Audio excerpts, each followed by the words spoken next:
یہ ویڈیو عراقی پرفیوم ابو الفضل کے تعاون سے پیش کی جا رہی ہے، جو کہ پاکستان میں لانچ ہو چکا ہے۔ بہترین خوشبو ہے اور اسے ابو الفضل اس لیے کہا جاتا ہے کیونکہ حرم حضرت عباس میں یہی خوشبو استعمال کی جاتی ہے۔ آرڈر کرنے کے لیے واٹس ایپ نمبر پر رابطہ کیجیے۔ شکریہ۔ بسم اللہ الرحمن الرحیم۔ السلام علیکم مومنین اکرام، امید ہے آپ سب خیر و عافیت سے ہوں گے۔ جیسا کہ آپ جانتے ہیں کہ اس وقت جو موجودہ عالمی حالات ہیں، اس ساری صورتحال میں علی والوں نے، حسینیوں نے جو کردار ادا کر دیا ہے وہ بے مثال ہے، اور تمام عالم اسلام بلکہ تمام لوگ اس بات پر حیران بھی ہیں اور رشک بھی کر رہے ہیں کہ آج سے پہلے ایسا کردار کسی نے ادا نہیں کیا جو حسینیوں نے، علی والوں نے، محبان اہل بیت نے کر دیا ہے۔ اس پر ہمیں تو فخر بھی ہے، تمام حسینی اس پر خوش ہیں، لیکن کچھ عناصر کو اس پر تکلیف بھی ہے۔ اور جو بھی اس وقت موجودہ صورتحال ہے پوری دنیا کی، اس میں جہاں پر کشیدگی چل رہی ہے مشرق وسطیٰ میں، وہاں پر تو جو حالات ہیں وہ تو ہیں ہی، اس کے اثرات پاکستان میں بھی بہت زیادہ ہو رہے ہیں اور مسلکی طور پر بھی ہو رہے ہیں، فرقہ وارانہ اس کے اثرات ہو رہے ہیں، دیکھنے کو مل رہے ہیں۔ گزشتہ روز بھی ہم نے اسی عنوان پر بات کی، آج بھی ہمارا موضوع یہی ہے کہ ساری صورتحال کے دیکھتے ہوئے سندھ حکومت کی جانب سے ایک اچھی تجویز یہ پیش کی گئی۔ ان کی جانب سے کہا گیا کہ سندھ میں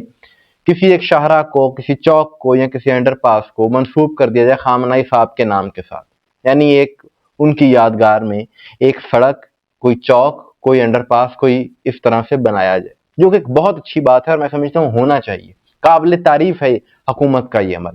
لیکن اس پر ایک مولوی صاحب کو فوراً غصہ آ گیا اور انہوں نے کہا جی کہ کسی صورت نہیں بننے دیں گے، اور ایک شیعہ MNA پر بھی انہوں نے بہت زیادہ مسئلے کی بنیادوں پر بے بنیاد تنقید کی، الزامات لگائے، اور جو ان کا کام ہے وہ انہوں نے کیا۔ اور پھر آخر میں انہوں نے یہ کہا جی کہ اگر یہ بنایا گیا اس نام سے، کسی سڑک کا نام اگر خامنہ ای صاحب کے نام پر رکھا گیا تو پھر ہم اس پر دھرنا بھی دیں گے اور ہمیں کسی صورت قابل قبول۔ ہمیں خبر اڑتی آ رہی ہے کہ یہاں کراچی کے اندر سندھ گورنمنٹ ایک شارع کا نام، ایک سڑک کا نام خامنہ ای کے نام پر رکھنا چاہ رہی ہے، اور اس میں مین کردار ناصر حسین کا ہے، جو اس سندھ حکومت گورنمنٹ کا ایک شخص جو پیپلز پارٹی کا حقیقت میں نمائندہ نہیں ہے، جو عوام کا نمائندہ نہیں ہے، وہ ایک خاص مکتب فکر کا نمائندہ ہے۔ اگر سندھ گورنمنٹ نے اس قسم کی جرات کی اور کسی شارع کا نام اس کے نام پر رکھا، اسی شارع پر یہ قوم انشاءاللہ دھرنا دے کے بیٹھے گی، اور اس وقت تک بیٹھی رہے گی جب تک یہ سندھ گورنمنٹ اپنا فیصلہ واپس نہ لے۔ میں سمجھتا ہوں سب سے پہلے تو یہ بات ہی انتہائی قابل مذمت ہے کہ کسی شخص کو کیا اختیار ہے کوئی اس قسم کی گفتگو کرے اور فرقہ وارانہ بات کرے۔ یہ بات کر کے اس نے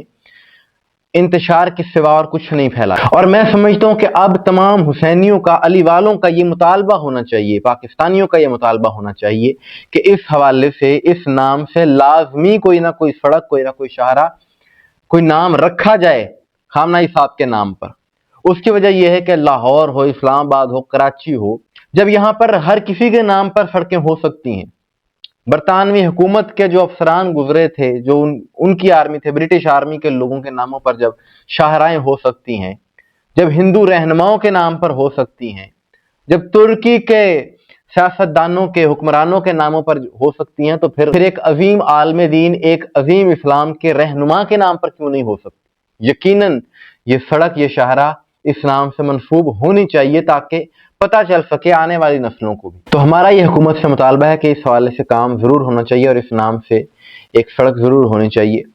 اور اس طرح کے عناصر یہ آپ دیکھ رہے ہیں کہ جو میں نے شروع میں بات کی کہ کس طرح سے مسلک کی تعصب کی بنیادوں پر یہ ایسے بیانات دے رہے ہیں، لیکن جہاں پر ایسے لوگ ہیں وہیں پر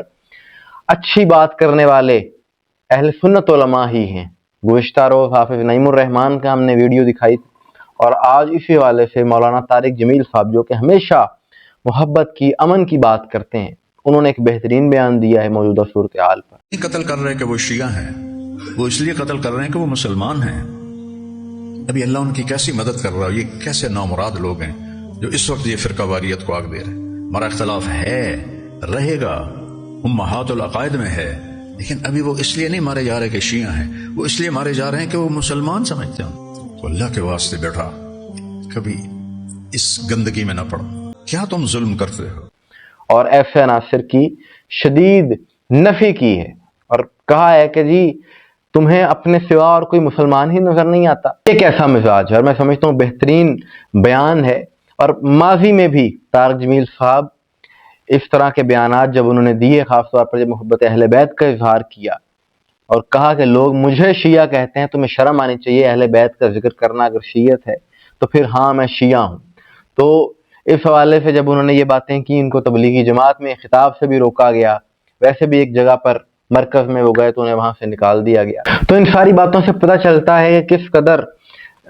ان عناصر میں کہ جو یہ تکفیری قسم کے لوگ ہیں، ان میں کس قدر مسلکی تعصب پایا جاتا ہے، اور اگر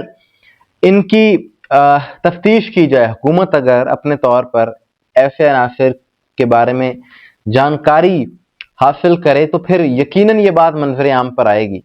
کہ یہ لوگ کالعدم جماعتوں سے ان کا تعلق ہے، یہ نہیں چاہتے کہ پاکستان میں امن ہو، اسی لیے اس طرح کی بات کرتے ہیں۔ بھائی اگر تم نہیں ماننا چاہتے، یعنی جو عالم اسلام کی نمائندگی حسینیوں نے کر دی ہے، اگر تمہیں اس بات سے تکلیف ہے تو تم خاموش بھی تو رہ سکتے ہو، لیکن خاموش نہیں رہتے،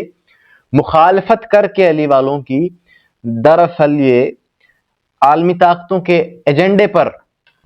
کام کرتے ہیں، اس پر عمل کرتے ہیں، لیکن ان مولویوں کے اس طرح کے بیانات سے حقائق بدل نہیں جائیں گے، حقیقت بدل نہیں جائے گی، اور حقیقت یہی ہے کہ حسینیت ہمیشہ زندہ باد رہے گی، یزیدیت مردہ باد رہے گی۔ مومنین اکرام،